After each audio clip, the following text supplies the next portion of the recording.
So Adam, it's been a while, and I think maybe the first thing would be good is just quickly tell everyone your role, which has gotten even like you're more of a master of the universe than you were before. I think the last time we talked, right? In terms of this. Don't believe the hype, Alexei. Don't believe the hype.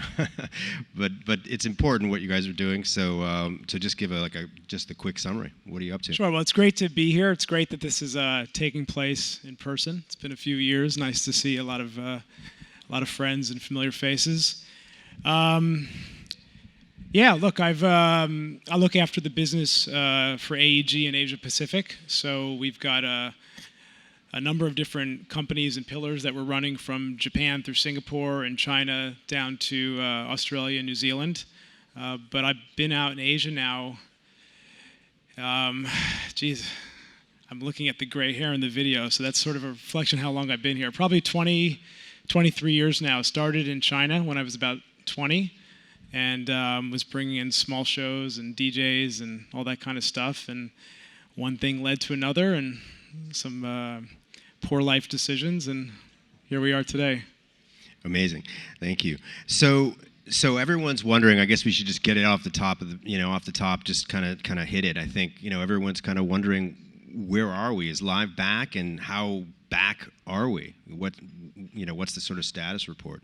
Yeah, look, it's a good question, and we're back-ish, depending on where you're talking about. For the most part, the U.S. market reopened mid-21, a little bit earlier. There was kind of this moment in April where COVID was over, and that stopped pretty shortly afterwards when Delta hit. So there was kind of this window in time, and then it slowed down and started again. Here in Asia Pacific, we watched with a degree of jealousy, because at that time in mid-21, depending on where everybody's from, in some form or the other, you're probably not doing much, at least as it relates to concerts. So what we've started to see in this side of the world, roughly from the mid part of this year, we've started to see things happening. So look, this week's F1, that's clearly gatherings have restarted. For our business in Australia, the first big event we did was actually with the Foo Fighters, which was the first major Western concert in Australia in about a year and a half, which was, I want to say, April, sadly, right before Taylor Hawkins passed away. So we've seen the Australian market really kick into gear. In Asia, Billie Eilish just came through. You're starting to see a lot of tours kicking up. So it's there, but not everywhere. Some of the countries are still closed. Some are open, different policies. But yeah, we're mostly back, and we're trying to figure out what the new version of back is. There's so many things going on that we didn't calculate before. And if you just look at sales, some things are doing great, some things are not doing great. But the metrics with how you would determine that before don't really correlate. So it's definitely it's a new game for us.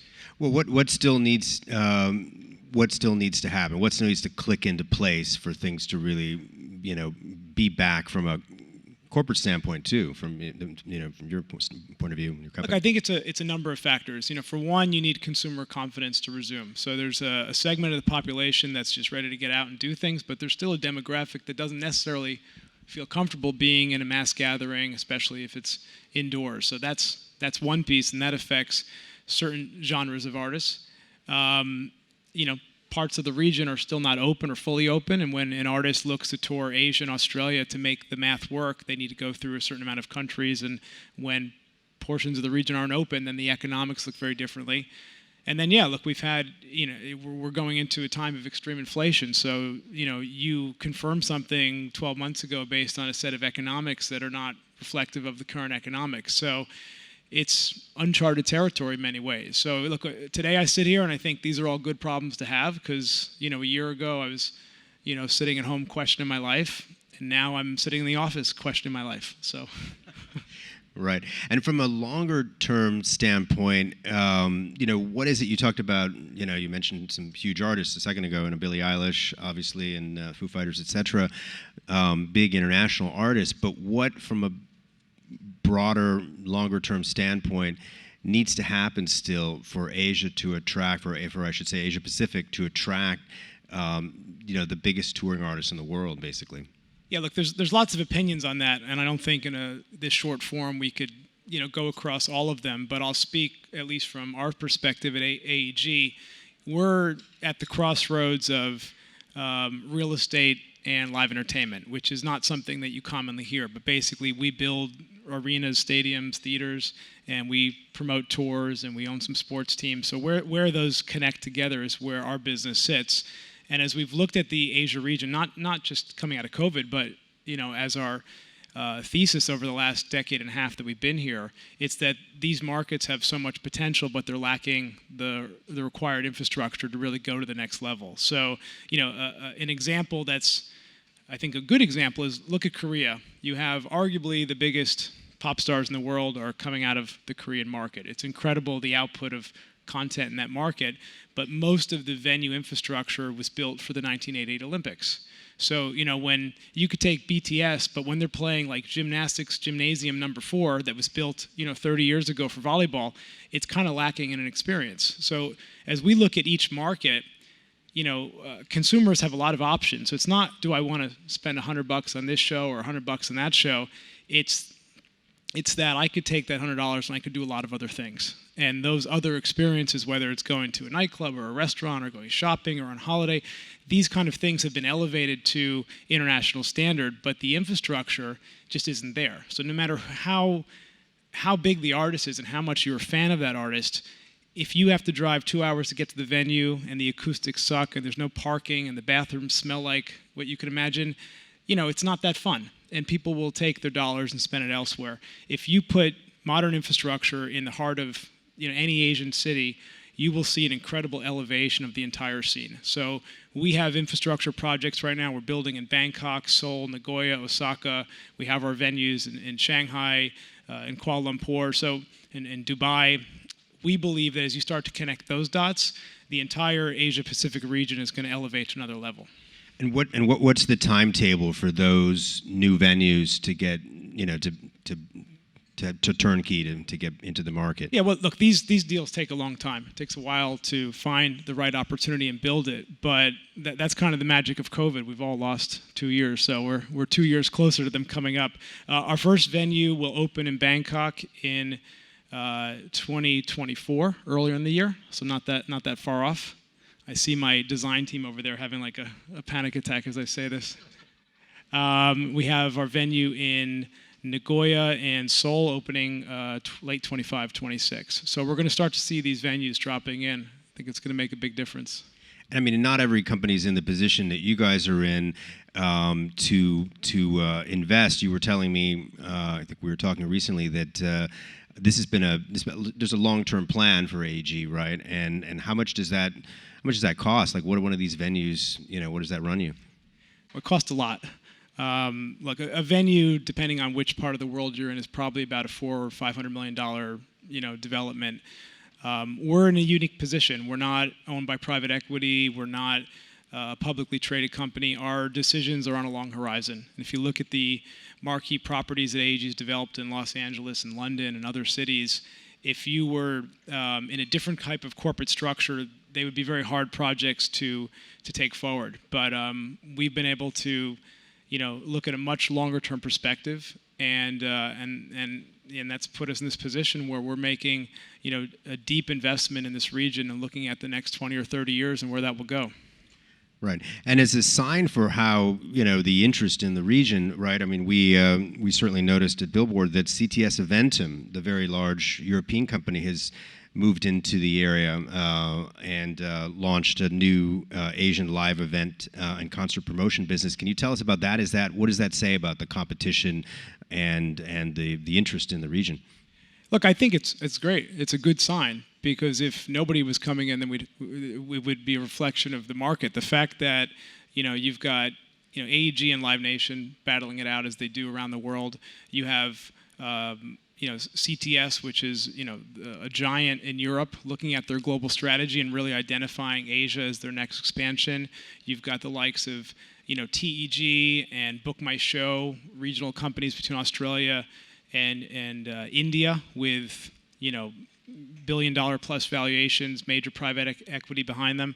and then you start looking at the powerhouses in Korea and so on. It's a very dynamic region, and the fact that all of these major companies and many very capable smaller companies are looking at this region as probably the largest growth area in the world. So I think we're in the right place at the right time, and it's good to see more players coming in and sharing that belief. Yeah, and I wanted to turn to you touched on. I want to sort of turn to Australia, which is kind of a tough topic for you, right? In some ways, because last year a titan in that world, Michael Gudinski, passed away, and maybe you could talk a little bit about the importance of Michael Gudinski, first of all, to you personally, and then we can talk about what role you've stepped into now. Yeah, I mean, look, Michael, many people here probably know him or knew of him. I mean, he was a titan in the industry.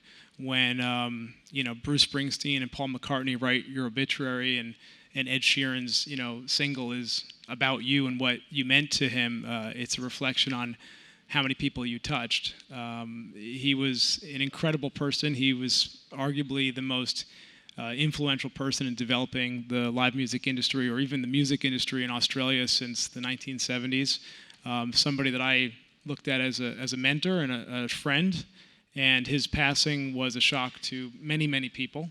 AEG had gone into a formal joint venture with Frontier, which was Michael's company, in 2019. So, shortly after, we had been kind of a handshake partner with him and his team for about a decade prior, but it was formalized in 2019. And then, right after that, went into COVID, so that changed the dynamic of our industry. And then, he sadly passed away, and it was a shock. Nobody can fill Michael's shoes. It's just not a possible thing. He was a one of a kind.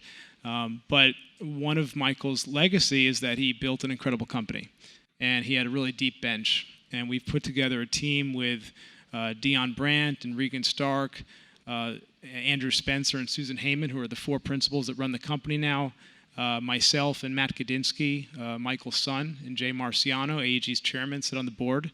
I chair the board, and we've looked at it as how do we as a team take this forward. Not trying to be Michael. Nobody can be Michael. Just trying to be something different and something new for the future. And it's going really well, and it's in a really good place. We've traditionally been the market leader in Australia, and all signs suggest that will continue. So the way it is now, there's a structure where it's multiple executives essentially running it essentially by committee, and then you're the chairman. Is that? Yeah, it's a team of four that run the business, and they report to the board. And we've kind of we've segmented into different people having different expertise, and it's run as a committee. And I think that works, and it lets all of the different people shine in the areas where they do best. Right. Interesting. And I mean, what else is going on in that Australian market that might be surprising to people? I think there's been a fair amount of development in the last few years. People are not even aware, right? Yeah. I mean, look, the Australian market never ceases to impress. It's it's only 25 million people, but it really punches above its weight when it comes to live performance. I think the per cap spending in Australia is the highest in the world. So it's just so ingrained in the culture for music and sport. I was just there a couple days ago, and I went to the AFL Grand Final, which is 100,000 people at Melbourne Cricket Grounds. And I still have no idea what AFL is. I can't quite figure out. I was going to ask you, what the heck is that? It's a lot of drinking. That part I figured out. But okay. No, it's phenomenal. It was a phenomenal event. We had produced the opening show with Robbie Williams, and Australia it's an interesting place. So the last couple of days we host an annual festival called CMC Rocks, which is a country music festival. And I would not have believed this until I saw it with my own eyes, but country music is alive and well in rural Australia. Mullets, cowboy hats, the whole thing. And it was fantastic, and that's something that's really grown over the last decade. That our business has been a big proponent of, is bringing in country music to a new market and really building a pretty critical fan base. How much of that was Keith Urban? Was that important? Yeah, look, Keith Urban's part of it, and that's definitely a part of it. But it's not like an Australian guy became famous in Nashville. There's actually a few Australian stars that are, Morgan Evans was one of our headliners, who's also a big, Nashville star out of Australia. But it's across the board, So check it out next year in Ipswich, if you could even find that on the map. It's a lot of fun. Ipswich. I think Elton John played there too, right? I think in part of his many dates that he programmed. Yeah, we did the in Elton farewell tour, which was like making sure he said farewell to everybody. It went real deep. 40 cities. I didn't even know there's that even many the koala bears, right? He said goodbye. Sure. I did want to talk about one other thing that we talk about, K-pop, and you mentioned in passing, obviously the importance of Korea, obviously, and everybody knows, unless they're living in a hole, just how important K-pop has become to the industry globally. And how important is that to AEG's business? I wonder, first of all. It touches our business in a number of ways. So this last year, we announced a partnership with CJ Group, which is the major media conglomerate in Korea that touches kind of all sides of K-culture, whether film, fashion, music, TV, and we're building like an LA Live type development with them in Seoul. So sort of the anchor of our Korea or K-pop strategy is around that. On the other side, Coachella has been such an amazing proponent for bringing K-pop into the United States and sort of advocating for it from on the smaller stages up to headlining slots. We're doing the Blackpink tour now. KCON for years has been hosted on our campus in Los Angeles, so it's critical to us. And if you look at how K-pop first expanded to North America, it kind of started in LA, and we've been quite hands-on in that. So we look at it as a major piece of our business. Oh, I didn't realize you guys are involved in KCON. I went to that. KCON is in the LA Live campus with the convention center, which we run, and then it takes over the whole district. Wow. Yeah, that's interesting. Well, one thing that we've learned, recently that we're writing about right now at Billboard is wondering what's going to happen with this military law. I don't know if you've heard, but there's a military law requirement in Korea, and BTS has a member in December, Jin, that's going to turn 30, and after a lot of hemming and hawing, it looks like he's going to have to serve unless there's another change in the law. Is this something you think about at all? I mean, are you concerned at all about? Because we understand it's not just BTS, but there are a handful of other groups that are going to lose a significant number of members to the military requirement, and you're going to see some change. Sounds like a very good-looking brigade. That's so true. Do you want to open up to questions? You're going to take a few questions? Love that. You up for that? Anybody have any questions for Mr. Adam Wilkes out there? Live music. Rob Schwartz, I know you have a question. You talked about the new venues that AEG is creating all across the region. You could explain that a little more, and particularly the challenges of creating venues in Japan. Particularly the challenges of creating venues in Japan would be interesting, I think, for people to hear, if you can talk about it. Yeah, no, I'd love to talk about it. So we have two projects one under construction and one in pre-development in Japan. In Nagoya, we did a joint venture with the Aichi Prefecture government, where the city that Nagoya sits in. The deal actually came together in the middle of COVID, so it was a testament to the effectiveness of Zoom that we were able to get that done. We're partners with Docomo, the major telco, and Maeda, which is a big general contractor. It's right in the center of the city, if you're familiar with Nagoya. And it's going to be fantastic. Nagoya is kind of the sleepy little brother between Osaka and Tokyo. And if you're ever talking to a friend from Osaka or Tokyo, they'll try their best just to never go to Nagoya. But it's also like a vibrant city of 10 million people. And we broke ground, started construction, and then we were notified that they had found like a 3,000-year-old artifact, some like cup or plate or something, and we had this crisis meeting because the government takes over your site at that point, and they start to excavate it, like looking for dinosaur bones and stuff. And they said, don't worry, as long as it's only 3,000 years old, nobody cares. But if it's 5,000 years old, the whole thing becomes like a museum. So there was panic. And then Fortunately, it was only 3,000 years old, so the site went back to us, and we're all systems go. And it's going to be the first modern venue built in Japan, and it will be interesting for that to be in a secondary market and what that means for the market. Because hopefully when we do that in Osaka and Tokyo, there's already a lot going on, but you could really see in a city like Nagoya the uptick, and it's going to be anchored around this infrastructure. Please.